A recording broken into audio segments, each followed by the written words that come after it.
Great, so I'm just going to show you the band in a different plan if you're doing it for yourself. So I say if you've got a really sore knee, you want to just make sure you're icing it or heating it, whichever feels best for you. Then in an ideal world, you're going to get the first part just above your kneecaps here. You're going to go out that sort of distance, or your thumb length really. Then you're going to go nice and tight right into here like this. And you're going to hold it so you can traction it just to there. And then you want to gently bring that a little bit further around so you can do it on yourself. And then you're going to just slowly work to the point where you're going just beneath your knee or your kneecap. And then just into here like this. And then all the way to here. You're going to keep rolling a little bit tighter, further and further across.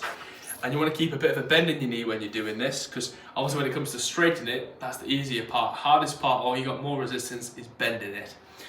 The hardest part really for me is trying to click this into there, which might have a bit of difficulty to start with, but you'll get used to it. Then you want to gently stand yourself back up. Then when you're ready, it'll feel a bit awkward at first. You're a bit like a robot. You want to try and do 1 squat, 2 squats, and try and get to about 5 to 10 to start with if you can.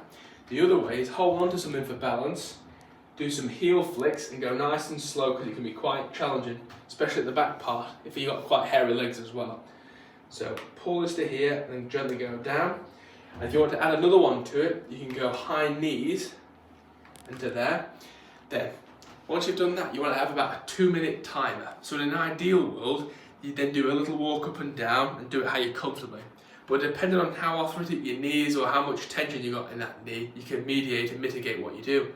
Because you don't need to do everything the first time you do it. But more than likely, all my patients have been quite safe doing this every day. And if you are really struggling, you can do it twice a day. Then after that, if you still a bit of inflammation, you can use a bit of ice or a bit of heat just to try and make you more comfortable.